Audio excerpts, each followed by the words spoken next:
Assalamualaikum warahmatullahi wabarakatuh. Selamat datang di Pokem, podcast Kementerian Agama Kabupaten Merangin.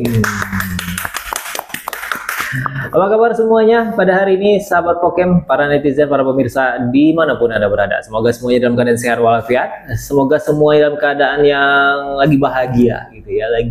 Kalau bahasa orang dulu falling in love, lagi bahagia, lagi berbunga-bunga gitu ya, lagi bersama orang-orang yang Anda cintai tentunya. Dan tidak menutup kemungkinan mungkin ada juga sahabat Pokem atau pemirsa ataupun para netizen di rumah yang mungkin sedang sakit. Kita doakan semoga cepat sehat, cepat sembuh, cepat kembali beraktivitas, cepat kembali berkumpul bersama orang-orang yang dicintai, apalagi mungkin lagi terbaring di rumah sakit gitu ya, bengong gitu di rumah sakit, kayaknya suntuk banget. Nggak tahu mau ngapa-ngapain sambil scrolling, nah ngomongnya ribet gitu ya, scrolling layar HP gitu ya, nemuin kita, nontonin kita dulu gitu ya. Terima kasih udah nontonin kita, tapi jangan hanya sekedar nonton aja ya. Saya mohon untuk subscribe channel YouTube kita, jangan lupa untuk like dan komen juga, share juga boleh tentunya ya.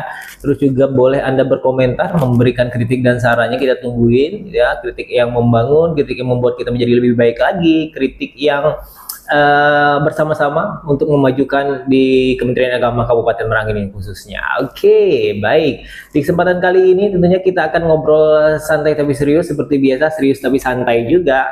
Informasi yang akan kita sampaikan, informasi yang kita berikan tentunya akan menjadikan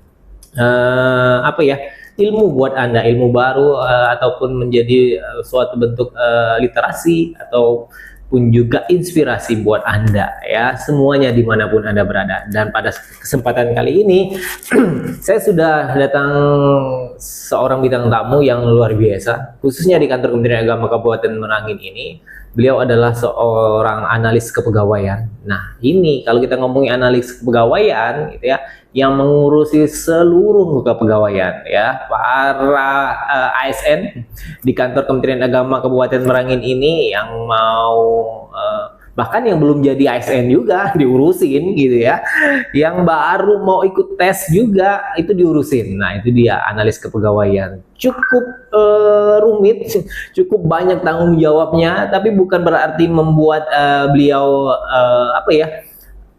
tidak bersemangat. Tentunya dengan sekelumit atau banyak banget tanggung jawab dan tugasnya, membuat ini menjadikan membuat jadi lebih semangat lagi lah, seperti itu ya. Oke, dia adalah seperti yang saya katakan tadi, beliau adalah analis kepegawaian di kantor Kementerian Agama Kabupaten Merangin. Beliau langsung aja ya. Siapa orangnya nanti kita perkenalan aja ya. Inilah dia, Bapak Batrian. Halo Pak Batrian. Assalamualaikum. Waalaikumsalam warahmatullahi wabarakatuh. Apa kabarnya hari ini? Alhamdulillah baik. Alhamdulillah baik. Selamat datang di podcast kita. Ya, tentunya. Selamat datang buat sapa dulu nih. Iya, betul, sahabat Pokem. Sahabat Pokem yang selalu memantau. Tentunya ya. Dari kantor Kementerian Agama Kabupaten Merangin. Betul, baik. Sebelum kita ngobrol banyak, boleh sedikit Pak Batrian memperkenalkan diri dulu kepada para netizen sobat Pokem atau pemirsa dimanapun berada ini. Baik, Assalamualaikum warahmatullahi wabarakatuh. Perkenalkan, nama saya Batrian Amilius. Saya analis kepegawaian muda, kantor Kementerian Agama Kabupaten Merangin. Oke. Itu masih proses Pak Batrian menjadi analis SDM. Perubahan nomenklatur jabatan. Perubahan nomenklatur. Oke. Berarti nantinya analis kepegawaian itu nggak ada lagi? Nggak ada lagi. Sekarang sudah perubahan nomenklatur, beralih ke analis SDM. Aparatur ya. Oke, baik. Nah, itu dia. Sedikit tapi memberikan informasi yang luar biasa. Yang selama ini taunya analis kepegawaian, bahwasanya kedepannya itu analis kepegawaian sudah nggak ada lagi, diganti menjadi memang analis SDM aparatur. Nah, oke, baik. Kita di awal tadi bahwasanya sudah ngomongin bahwasanya banyak banget tugas dan tanggung jawab. Kalau kita ngomongin tugas dan tanggung jawab, apa sih menjadi tugas pokok dan fungsi dari analis kepegawaian itu sendiri? Baik, analis kepegawaian itu kan melaksanakan manajemen PNS tentunya. Nah, melakukan pengembangan sistem manajemen PNS. Oke. Itu inti dari analis kepegawaian. Tugas utamanya. Tugas utama. Oke. Prosesnya itu banyak sekali. Banyak. Manajemen PNS itu kan banyak. Mengelola seluruh PNS. Mulai bahkan yang sebelum belum jadi PNS juga dikelola juga. Mulai dari proses perencanaan penerimaan sampai yang bersangkutan pensiun. Sampai pensiun. Itu tugas dari analis kepegawaian. Mulai yang mohon maaf gitu ya, mulai yang masih aktif sampai yang bisa dikatakan sampai yang meninggal dunia pun masih diurusin gitu ya. Makanya bilang tadi sampai batas pensiun itu masih berurusan dengan kepegawaian. Itu yang kita urus. Saking banyaknya gitu ya, dari mulai ya baru mau mencalonkan ya untuk ikut serta, terus juga sampai ya batas pensiun gitu ya juga diurusin. Nah, salah satu dan itu tentunya tanggung jawab yang besar gitu. Iya, betul. Selama ini khususnya di kantor Kementerian Agama Kabupaten Merangin ini terkait tugas pokok dan fungsi, apakah ya namanya tugas pokok mungkin terjadi ada kesulitan-kesulitan, selama ini berjalan dengan lancar atau seperti apa nih Pak? Alhamdulillah berjalan dengan lancar, ya. Karena kita kan mengelola khususnya PNS ya. Kalau sekarang kan sudah ASN, itu kan mulai dari disiplinnya, menjadikan ASN itu menjadi profesional, etika seorang ASN, itu kepegawaian semua yang mengelola. Betul sekali. Apalagi termasuk pengembangan karirnya. Nah, ini dia. Pengembangan karir itu kan ada kenaikan jenjang, kenaikan pangkat, jabatan, ada seterusnya. Itu tugas utama kepegawaian ya seperti itu. Iya, sampai juga diurusin diklatnya dan segala macamnya gitu ya. Apalagi memang di kantor Kementerian Agama Kabupaten Merangin ini khususnya gitu ya, jumlah ASN-nya cukup banyak, baik itu P3K ataupun PNS. Hampir kalau nggak salah hampir 600 lebih ya Pak Menteri. 600 lebih. Iya, luar biasa kan yang diurusin gitu ya. Kita kewalahan gitu. Sampai hari ini insya Allah tidak. Nggak mana tahu kan gitu kan, butuh personil tambahan gitu kan, analis kepegawaian di mana gitu kan, mana tahu gitu. Memang kita nggak tahu, memang apalagi memang kadang-kadang butuh update data perubahan gitu ya. Itu yang cukup kita kadang-kadang harus deadline waktu segala macam gitu ya. Tapi alhamdulillah sampai saat ini masih teratasi dengan baik. Alhamdulillah. Karena gini, kita kan juga punya anggota, ada timnya, tim dari kepegawaian itu sangat solid lah. Ada tim IT-nya juga ada. Oke, siap. Oleh karena itu memang dibutuhkan orang-orang yang berkompeten di bidangnya ya. Oke, baik. Di awal tadi saya sedikit menyinggung bahwasanya dan juga tadi kita ada bicara bahwasanya pegawaian itu bukan hanya mengurusi tentang ASN-nya, bahkan CASN juga kita urusin. Nah, terkait CASN juga nih tahun ini, dan insya Allah akan dilaksanakan sesaat lagi ya, coming soon kalau bahasa bioskop teaternya ya. Coming soon akan bukan coming soon, udah mulai dibuka kayaknya ya seleksi CSN di kantor Kementerian Agama Kabupaten Merangin ini. Untuk persiapan tahun ini CSN-nya gimana nih? Oh, baik Pak Fajril, ini hostnya luar biasa. Nah, untuk Kementerian Agama itu kan formasi tahun ini itu sebagaimana sudah tersebar di media, itu merupakan formasi paling besar di Indonesia. Luar biasa. Luar biasa. Jadi untuk tes CPNS-nya sendiri itu sudah mulai dibuka. Sudah mulai dibuka ya. Sudah mulai buka. Pertanggal 1 September. Terhitung mulai 1 September sampai dengan 14 September 2024 itu proses seleksinya. Oke, pendaftaran juga. Seleksi itu khusus untuk pendaftarannya. Itu di tanggal 1 sampai 14 September 2024. Oke. Nah, itu prosesnya sudah diumumkan kemarin di website. Silakan nanti para netizen atau ada keluarga yang ada di rumah, saudaranya yang mau mencoba ikut tes CPNS di Kementerian Agama, silakan nanti buka website resmi. Tentunya itu informasinya harus resmi kan. Betul. Jangan menerima informasi terkait CPNS dari luar yang tidak jelas. Nah, itu ada di website resmi Kemenak.go.id. Oke, tentunya di situ ada informasi terkait hal tersebut. Baik. Untuk tahun ini kalau kita ngomongin CSN gitu ya, calon aparatur sipil negara, bahwasanya Kementerian Agama merupakan yang paling banyak di Indonesia. Nah, kalau kita boleh tahu alokasinya berapa nih, khususnya untuk di Jambi sendiri gimana? Ataukah memang dialokasikan se-Indonesia atau memang ada secara lebih detail lagi, seperti apa? Kalau yang sudah diumumkan itu kan formasinya formasi pusat. Nah, formasi pusat karena terbesar tadi, betul. Terus bagaimana yang sudah diumumkan kemarin untuk PNS sendiri itu ada 20.720 Saya ulangi, 20.772 orang. Banyak sekali. Ini luar biasa nih Pak ya. Fadril. Di luar P3K. Di luar P3K. Luar biasa. Nah, itu PNS 20.000. Ya. Sementara untuk P3K itu yang sudah disetujui oleh Menpan itu jumlahnya ada 89.781 orang. Luar biasa. Ini luar biasa. Kesempatannya kayaknya peluangnya lebih besar ya. Ya, betul. Oke, setiap orang punya peluang, setiap orang punya kesempatan. Oleh karena itu, ya digunakan kesempatan ini. Gunakan kesempatan ini ya.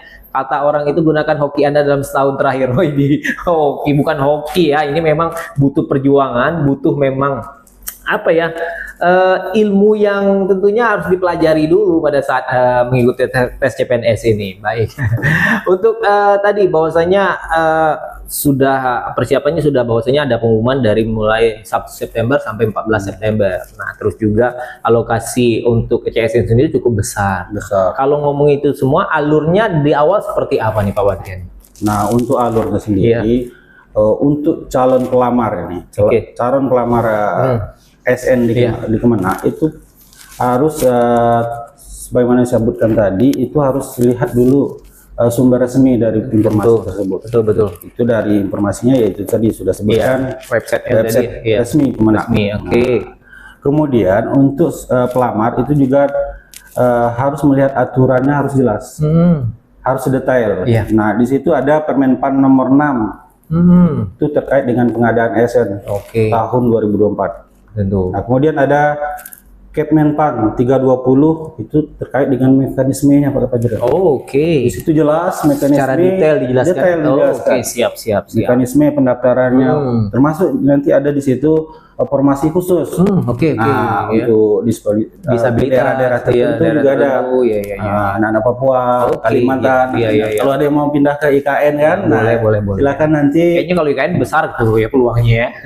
Itu dijelaskan semua di situ. Kemudian ada Kepmenpan yang 321. Itu terkait dengan apa? Ambang batas. Ambang batas. Nilai ambang batas sudah dijelaskan di situ semuanya. Siap. Jadi silakan nanti teman-teman yang mau dipelajari, ikut tes di Kemenak, pelajari aturan-aturan tersebut sebelum mengikuti pendaftaran. Biar jelas, tidak salah langkah, tidak ditolak berkasnya kan. Nah, ini paling penting ya, betul sekali. Jadi sampaikanlah ke keluarga atau ada saudara yang mau ikut, pelajari dulu aturannya baru daftar. Silakan daftar di akun resmi yang sudah disediakan maupun oleh BKN. Seperti itu. Ya, terkadang memang kan kalau kita pada saat saya banyak temuin di lapangan gitu ya, banyak orang memang tidak menyadari bahwasanya pada saat tahap awal ini yang saya maksudkan, bahwasanya pada saat proses pendaftaran, upload dokumen dan segala macam itu kan memang sudah ada ketentuan ya. Kadang-kadang pada saat proses pendaftaran apa yang harus dilengkapi, terus juga memang seperti yang kita pernah ketahui bahwasanya kegagalan itu kan pada saat calonnya CSN ini menggunakan nomor NIK, nomor induk. Nah, ini juga banyak sekali nomor induk itu ada salah tulis karena panjang kan, cukup panjang nih nomor NIK nih, nomor induk KK ya kalau nggak salah, sama nomor induk KTP ya. Jadi ada kesalahan itu, jadi kan konektivitas data CSN ini langsung masuk ke, kalau nggak salah, data Dukcapil, jadi mereka langsung terbaca. Nah, ini banyak kesalahan juga. Jadi perhatikan banget gitu ya proses pada saat Anda menginput data, angka, nomor gitu ya. Terus jangan sampai salah. Terus juga pastikan juga data Anda terbaca di database-nya Dukcapil. Nah, terus juga dokumen-dokumen upload juga bahwasanya ada kapasitas ya, besar kapasitasnya berapa gitu. Ada juga Pak Badrian gitu ya, nggak boleh lebih dari berapa MB gitu ya. Ada juga seperti itu. Makanya saya bilang tadi Pak Badrian itu kan untuk pelamar itu harus lebih cermat lagi membaca pengumumannya. Nah, penuhi semua persyaratan, kemudian ikuti alur pendaftaran. Nah, biar nanti yang sampaikan tadi ada kesalahan nik atau ketika sudah mendaftar kok niknya nggak masuk-masuk. Nah, itu perlu dicek lagi kan data-datanya apakah sudah benar atau belum. Kalau sudah ada, nanti kan sudah ada akun CASN-nya, baru proses nanti pendaftarannya kemudian mengupload dokumen-dokumen yang diminta sesuai dengan pengumuman yang sudah resmi dikeluarkan oleh Kementerian Agama. Oke, seperti itu ya. Baik. Nah, itu dia sedikit informasi tadi. Nah, baik. Bahwasanya di tahun tahun ini kita ada pembukaan baik itu CPNS maupun CP3K. Ya, betul, betul. CP3K ini merupakan yang kita lebih fokus ke CP3K nih. Kalau CP3K kita mempunyai sudah beberapa banyak sih malahan banyak database sudah masuk data BKN. Nah, untuk itu apakah mereka sama melakukan prosedur seperti CPNS atau CSN yang lain, ataukah ada nggak perlu lagi prosedur pendaftaran itu seperti apa nih Pak? Prosesnya sama. Prosesnya sama ya. Semuanya sama. Cuman perlu diingat ketika satu NIK itu hanya bisa mendaftar salah satu. CPNS atau P3K. Baik. Nah, itu perlu diingat oleh pelamar. Jangan nanti saya sebenarnya sudah masuk ke database. Iya. Tetapi sudah daftar di CPNS di database ketika pembukaan P3K nanti tidak bisa masuk lagi. Tidak bisa diterima lagi NIK-nya karena sudah terdaftar di PNS. Sudah mengikuti salah satu dari seleksi. Oke, baik. Nah, itu dia. Ataupun daftar di instansi lain. Nah, bukan di Kementerian Agama. Iya. Nah, itu karena sudah diaturan, sudah jelas bahwa satu NIK dalam 1 tahun hanya bisa mendaftar untuk satu jabatan. Iya.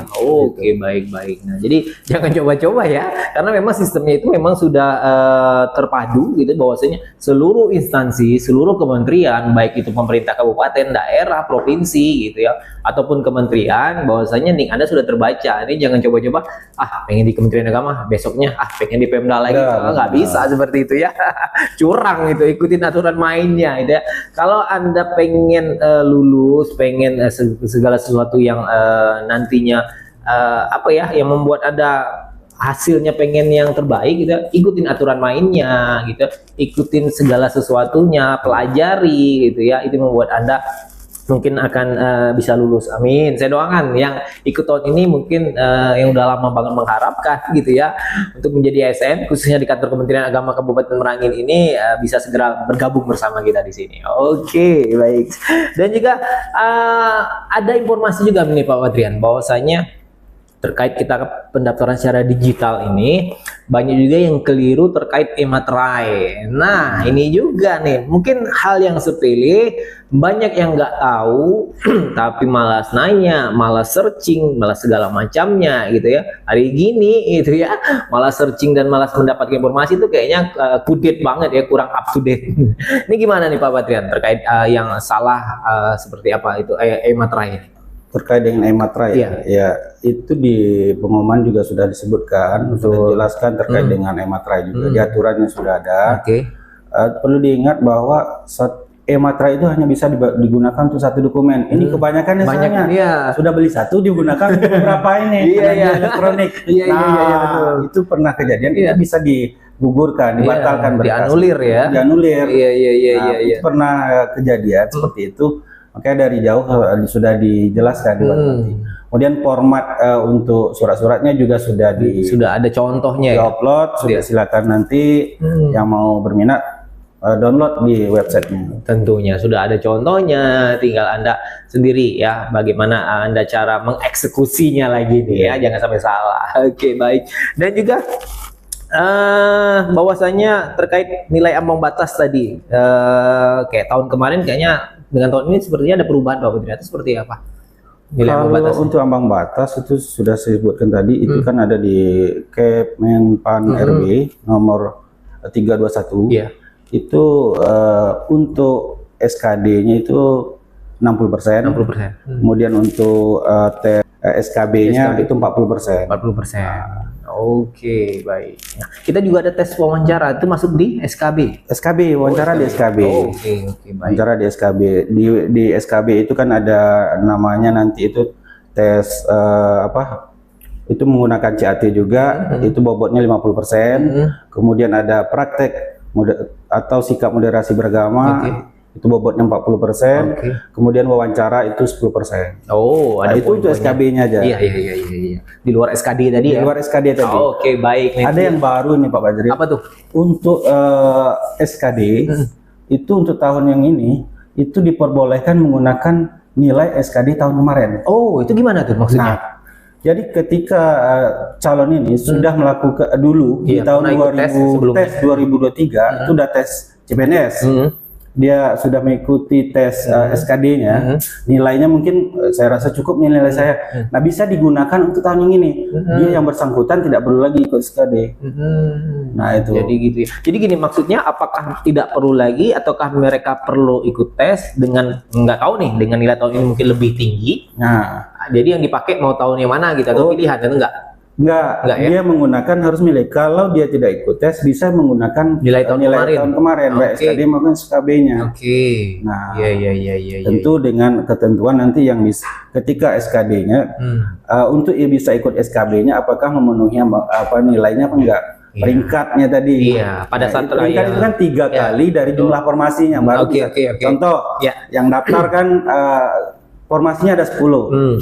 Kan yang diikutkan untuk SKB itu kan 3 kali ya, formasi. Dari jumlah formasi yang ikut SKB itu kan berarti kalau 10 berarti 30. Nah, 30 apakah nilai SKD kita tahun kemarin masuk nggak yang ke 30? Kalau masuk maka lanjut ke SKB. Nah, seperti itu. Oke, berarti berharap juga, tapi pada intinya perangkingan lagi gitu ya. Tapi kalau nggak yakin ya ikut aja ulang lagi. Takutnya tahun ini ya mana tahu saingannya lebih banyak, lebih hebat-hebat, nilai lebih bagus, kita nggak tahu ya. Kita merasa memang nilai tahun kemarin sudah cukup di ambang batasnya gitu ya. Akan tetapi kalau dia perangkingan nantinya mungkin kita juga nggak tahu di rankingnya berapa gitu ya, kita bisa dieliminasi juga karena nggak cukup nilai standarnya. Memang standarnya sudah cukup, tapi nilai rankingnya kita sudah cukup jauh mungkin. Jadi itu juga yang membuat kita tidak lolos lagi. Nah, pastikan itu dia kan bahwasanya pada saat sudah tes ada nilai perankingan.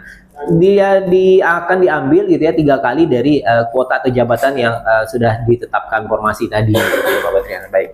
Oke, Pak Batrian boleh diminum dulu Pak Batrian. Kita semangat sekali ngobrolnya.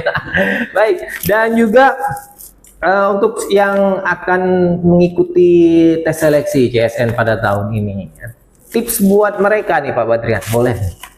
Tipsnya ya, yang pertama tadi tentu lebih jeli lagi melihat pengumuman, kan? Jangan sampai ketinggalan kan. Nah, kalau terkait dengan karena semuanya sudah tersistem. Ketika terlambat maka tidak bisa lagi. Waktu sudah ditentukan. Kalau untuk tesnya sendiri itu kita kan masih menunggu informasinya. Nanti sudah juga disampaikan di akunnya masing-masing. Ya, kalau masalah kelulusan ya yang penting belajar aja gitu. Intinya gitu. Intinya usaha, kan, belajar dan doa. Karena peluang tahun ini lumayan nih Pak, jadi besar sangat besar. Betul sekali ya. Oke, baik. Baiklah kalau gitu, tadi kita sudah ngomongin bahwasanya banyak informasi yang kita dapat bahwasanya pada tahapan tes seleksi CSN pada tahun ini kuotanya cukup besar, terus juga kesempatan Anda tentunya cukup besar juga gitu ya. Jangan sampai peluang ini Anda lewatkan tentunya. Semangat ya, terus juga serius ya. Pada saat Anda mengikuti itu dengan serius, malahan kalau nggak salah ada ikut bimbel juga ya, banyak sekali bimbingan belajar di luaran sana gitu ya, yang mengadakan bimbel-bimbel juga boleh gitu ya, setidaknya menambah ilmu pengetahuan Anda juga. Baiklah kalau gitu. Nah, tadi sudah kita ngomongin CSN, pesan terakhir Pak Batrian buat ASN nih. Nah, ASN Kementerian Agama Kabupaten Merangin nih khususnya, boleh nih Pak Batrian. Sebelum ditutup nih Pak Batrian, ada sedikit informasi. Ini kan tadi kita hanya bicara masalah CPNS-nya ya. Nah, Kemenak itu kan juga terbesar untuk ininya, untuk P3K. Oh ya, tentu. Setelah proses yang ini. Iya, tentu. Itu informasi juga bahwa Kemenak itu kan hampir 87.700-an kalau nggak salah. Itu jumlah untuk formasi P3K-nya.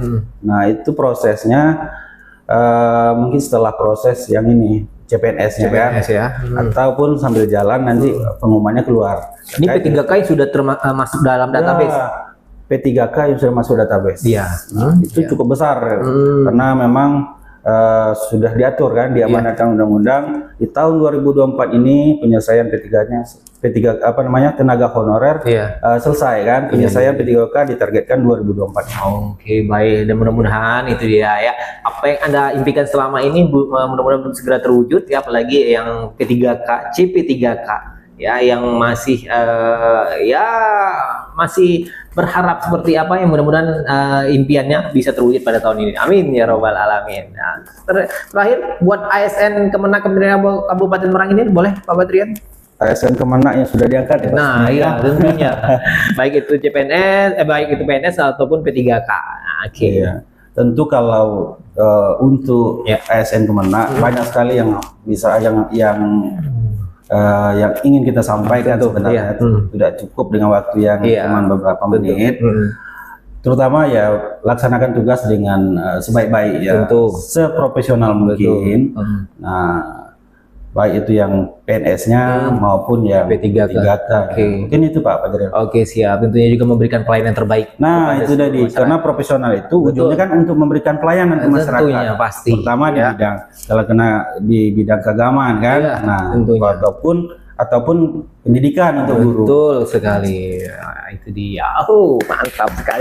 Terima kasih Pak Badrian yang pada kesempatan kali ini sudah memberikan kita banyak sekali informasi. Tentunya juga informasi ini kayaknya masih apa ya? Anda pengen tanyakan informasi terkait yang kita bahas tadi, boleh di kolom komentar ya. Iya Pak Badrian. Nanti link pengumuman silakan masukkan di deskripsi kita. Oke, siap. Oke, siap. Nanti kita cantumkan. Silakan download di situ. Oke, siap. Nanti kita cantumkan. Oke, teknisi, para kameramen, operator dan segala macam, jangan lupa nanti kita cantumkan link untuk pendaftaran CSN juga. Di situ Anda silakan apakah nick Anda sudah terdaftar atau belum gitu ya. Silakan di sana bisa dicek. Oke, sekali lagi terima kasih Pak Badrian atas kehadirannya pada kesempatan kali ini.